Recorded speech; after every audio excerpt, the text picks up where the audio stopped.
París, primavera de 1672. En la corte del Rey Sol, el ambiente artístico, literario y científico está en plena ebullición. Un joven abogado alemán, diplomático al servicio del elector de Mainz, va a quedar cautivado por este ambiente. Se trata de Gottfried Wilhelm Leibniz. De la mano de Christian Huygens se va a introducir en el maravilloso mundo de las matemáticas, donde va a brillar de forma deslumbrante.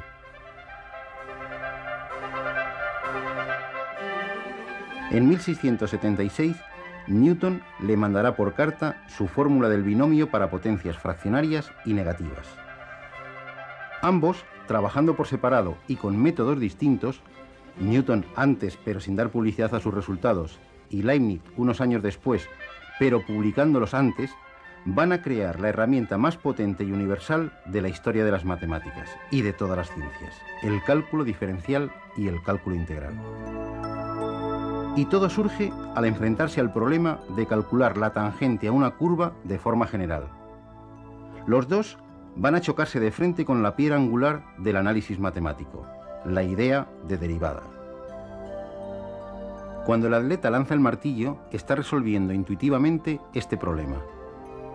El peso abandona la circunferencia que dibuja el extremo del martillo siguiendo una recta tangente. Lo mismo que hace una nave espacial cuando abandona la órbita terrestre para dirigirse a Marte. El problema de la tangente ha sido y será siempre el principal problema de todos los vuelos espaciales, y la derivada su solución. En cualquier carretera de montaña nos encontramos con una señal como esta. Nos indica la pendiente que tiene un determinado tramo de la misma. Una subida con una pendiente del 30% significa que por cada 100 metros que avanzamos en horizontal, subimos 30 metros. Si la carretera tiene una pendiente constante, no hay mucha dificultad en calcularla. Basta hacer el cociente entre los metros que subimos y los que avanzamos en horizontal. Pero, ¿qué ocurre en una carretera como esta en la que la pendiente va cambiando continuamente? Podemos calcular la pendiente aproximada tomando dos puntos de la ruta y uniéndolos mediante una recta secante. La recta se aproximará aceptablemente a la carretera y su pendiente será aproximadamente la de la carretera. La pendiente de esta secante es el cateto vertical partido por el cateto horizontal del triángulo. Si llamamos delta i y delta x a los catetos, la pendiente es el cociente delta i partido por delta x. Cuanto más cerca esté el segundo punto al primero, más se ajustará la pendiente real de la carretera con la pendiente de la recta secante. Si desplazamos el segundo punto hacia el primero, de tal forma que la distancia entre ambos sea cada vez más pequeña, la recta secante se irá aproximando cada vez más a la tangente a la curva en ese punto. Los números que miden las pendientes de estas rectas secantes se van aproximando a un número concreto, que será su límite. Este número será la pendiente real de la carretera en ese punto concreto. O hablando en términos matemáticos, la pendiente de la recta tangente a una curva en un punto es el límite, cuando delta x tiende a 0, de los cocientes delta i partido por delta x. Este límite es la derivada de la curva en ese punto. Como Leibniz la representaremos así. Utilizando términos de trigonometría, la derivada es el valor de la tangente del ángulo alfa que forma la recta tangente a la curva en el punto estudiado con la horizontal. Si la carretera asciende, la derivada, es decir, la pendiente, será un número positivo. Si es llana, será 0. Y si desciende, será un número negativo. La gráfica de una función se parece mucho al perfil de una carretera. De hecho, Newton imaginaba las curvas como fluentes, lo que fluye, es decir, como la línea que dibujaba un punto al desplazarse a lo largo de un tiempo determinado. A la derivada la llamó fluxión. Leibniz tampoco utilizaba el concepto de función como lo entendemos en la actualidad. Para él, una curva estaba formada por un número infinito de tramos rectos infinitamente pequeños. En cada uno de ellos, la diferencial de y es la derivada m por la diferencial de x. A pesar de haber llegado casi al mismo tiempo a la idea fundamental del cálculo diferencial, la derivada, los caminos seguidos son completamente distintos. Y sin embargo, Newton y Leibniz van a ser los protagonistas de uno de los litigios más lamentables en la historia de las matemáticas, la polémica sobre la paternidad del cálculo.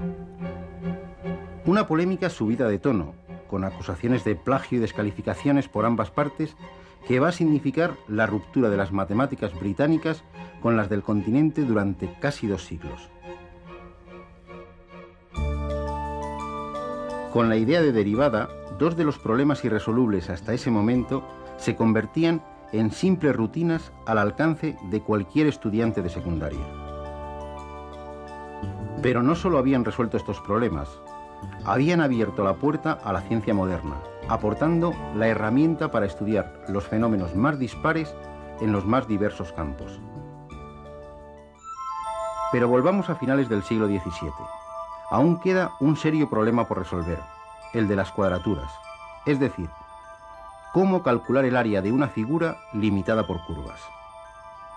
Curiosamente, este problema ya había sido resuelto por Arquímedes 2000 años antes. Kepler, Fermat y Descartes también habían encontrado las áreas y volúmenes de numerosas figuras y cuerpos curvos. Pero hacía falta un método general para encontrar el área encerrada por cualquier curva. Y este método general lo van a encontrar Newton y Leibniz a través de la idea de integral. El mecanismo recuerda al utilizado por Arquímedes. Para calcular el área encerrada por la función y igual a f de x entre los puntos de abscisa a y b, basta con dividir el segmento AB en intervalos más pequeños. Si levantamos rectángulos cuyas bases sean esos intervalos y cuya altura llegue hasta la gráfica, la suma de las áreas de los rectángulos será ligeramente menor que el área encerrada por la curva. Si aumentamos indefinidamente el número de intervalos, de longitud cada vez más pequeña, la suma de las áreas de los rectángulos se aproximará cada vez más al área de la curva. El límite de esas sumas será en efecto el área encerrada por la curva. Y este proceso nos sirve para cualquier curva continua. A este límite de las sumas lo llamó Jean Bernoulli integral, y Leibniz adoptó la notación que usamos en la actualidad. Pero calcular esas sumas y su límite puede ser un proceso complicado según la curva que tratemos. La genial idea que Leibniz y Newton tuvieron por separado fue estudiar directamente la función área y constatar que la derivada de la función área coincidía con la función de la curva. Leibniz y Newton habían descubierto lo que desde entonces se llama teorema fundamental del cálculo, que la diferenciación y la integración son operaciones inversas, es decir, las 2 caras de una misma moneda. Newton tuvo en vida un prestigio y un reconocimiento social aún mayor que el que pudo tener Einstein en nuestro siglo.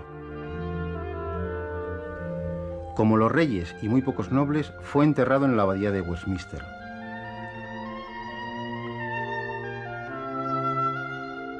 Leibniz, en cambio, murió solo y abandonado por todos. A su entierro en Hannover solo asistió su criado. En la Luna, 2 cráteres lo suficientemente alejados rinden testimonio a su genio. El de Newton muy cerca del polo sur, el de Leibniz cerca del ecuador en la cara oculta. Decididamente, como decía el propio Newton, ambos habían visto más lejos que los demás hombres. Cierto es que estuvieron subidos a hombros de gigantes, Galileo, Kepler, Fermat, Descartes y Barrow. Pero solo la mirada de 2 genios pudo llegar a ver tan lejos.